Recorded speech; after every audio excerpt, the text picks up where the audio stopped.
Shadowfight 2 birçoğunuzun bu oyunu bitirmediğini veya bitirenlerin ise sonradan özel yani Special Edition'ın APK'ları yükleyip bitirdiğini fikirleştim.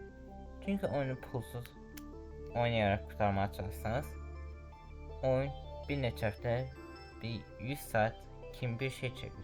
Mobil oyun için 100 saat fikirləşin. Bəs bu oyunun tarihi nədir? Bugün necədir? Gəlin baxaq. Oyun 2011-ci ildə çıxışını etmiş və bir Facebook oyunu idi. Sonra 2013'də popülerlik qazanmış və Facebook'da ən çox oynanan savaş oyunlarından biri olmuş. Sonradan 2014'də Neki Shadowfight'ın okulunu görmüş və bununla əlaqəli bir şeyler çıxarmaq istəmiş və önceden Shadowfight 2'ni çıxarmış. Sonra da onu Android'e gətirmiş ki Android və iOS'a gətirməsi Neki'nin Shadowfight 2 haqqında etdiyi ən yaxşı qərar idi. Shadowfight 2 Neki və Banzai tərəfindən düzəldilmiş ki, sonraki oyunlarda da Banzai oyunu düzəlmiş, Neki isə reklam, oyun yaymaq kimi şeylərlə məşğul olmuşdur. Shadowfight 2'nin çıxması həm şirkətin birinci oyununa, yəni o Facebook oyununa diqqətin azalması, həm də oyuncuların yavaş-yavaş daha keyfiyyətli olan oyuna keçməsi ilə nəticələnmişdir.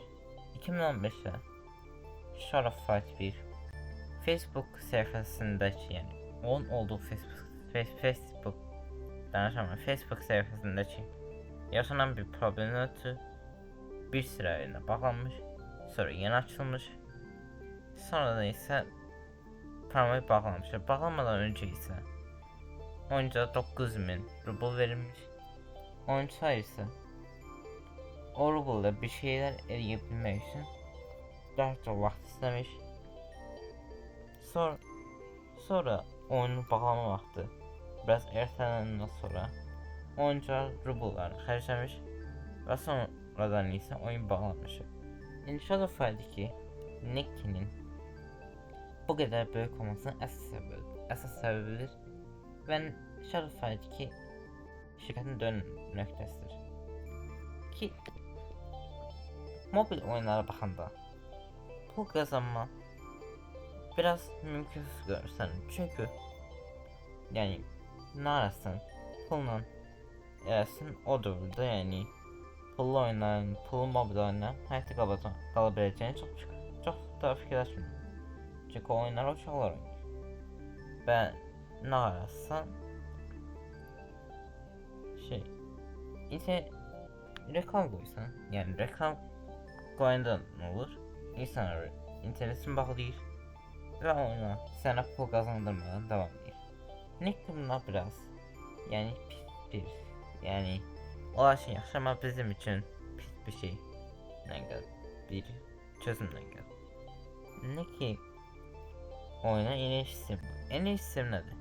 5 savaş ki bu da mənə bu qəribə gələn, absurd gələn şeydə 5 dənə enerjiniz var.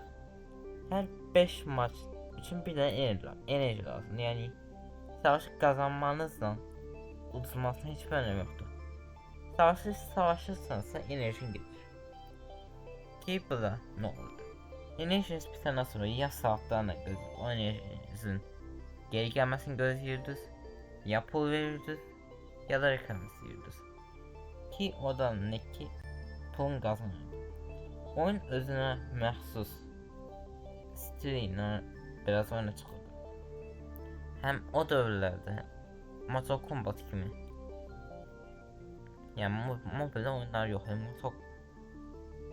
Hələ günümüzdə Mortal Kombat'ın mobilində Shadowfight oyunlarının səviyyəsində olduğunu fikirləşmirəm, yəni mənə görə. Yəni Shadowfight oyunlarının səviyyəsində deyil, bir Mortal Kombat mobil.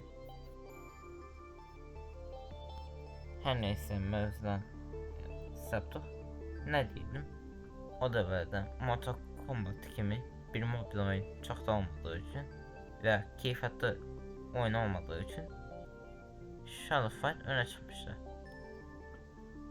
Shadowfight 2019'a kadar güncelleştirmeye devam ettirilmiştir. Ancak Neki burada dayanmamıştır ve Shadowfight 3 popülerlik kazanmaya başladığı illerde popülerlik kazanmaya başladığı illerde 3'ü düzelmeye başlamıştır. Shadowfight 2'den kazanılan pullar komandanı büyütmeye ve Shadowfight 3'ü düzeltecek seviyeye gelmiştir. Gelmiştir.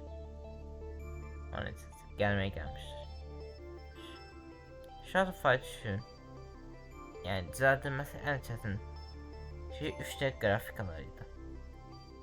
Hem çetindi hem de oyun çıkandan sonra. Oyuncular 3D grafikalardan narazıydı çünkü normal oyunun üzerine mutlu stil vardı. 3 onu almıştı. 3'ün bir de pay to win olması oyuncular arasında narazı yapmıştı. Yani pul verirdin, online'da öne geçirdin. Ama ne olursa olsun Shadowfight 3 yine şirkete 10 milyonlarca dolar kazandırmıştır. Shadowfight 2 kadar olması da yine 10 milyonlarca dolar kazandırmıştır. Ve sonrasında Shadowfight 4'e geçilmiştir.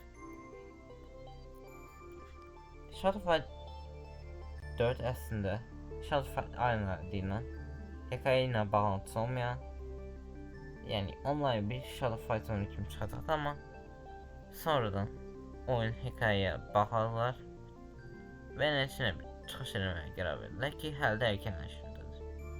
Ondan başka Shadowfight Shades diye bir oyun var. Shades o bir oyunlardan çok farklıdır. Yani grafik bakımından Shadowfight 2'dir ama o bir oyunlardan, bütün oyunlardan oynanış mantığı olarak farklıdır. Sadece grafik olarak yani Shadowfight 2'nin yani oyunun roguelike olmasından yani öğrenme başlamaktan anlayabilirsiniz. Bu oyun Shadowfight 2 ile Shadowfight 3'ün yani hikaye bağlamında Shadowfight 2 ile Shadowfight 3'ün arasında geçirdi.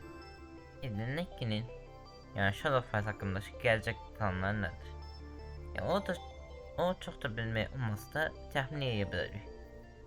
Birincisi yani en açığı Shadowfight 4'ün her de güncellemelerinden inkişaf edilmesi, güncel tutulmasıdır. Ki onsuz da oyun erken erişimdedir herhalde. Bir de Neki artık farklı yani oyunlara yönelmek istedim. Mesela Spine diye bir oyun. Yani konsollarda çıkacak bir aksiyon oyunu. Fight Me diye bir oyunlar da var. Yani Neki Shadowfight 2'den sonra DK başlık büyüyen bir şirket olmuştur ve diğer indie yani oyun şirketlerinin elediği hatalar emerek günümüze kadar gelmiştir.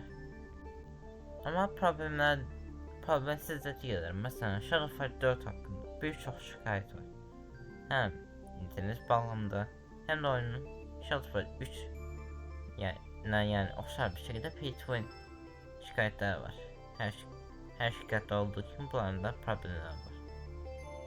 Ama Neki diğer indie stüdyoların hatalara düşmemiş ve oyunlarından gelen yani oyunu yaxşı bir şekilde istifade edebilmiş ve diğer oyunlarında da o oyunu saklayabilmiştir. Videonu izlediğiniz için sağ olun.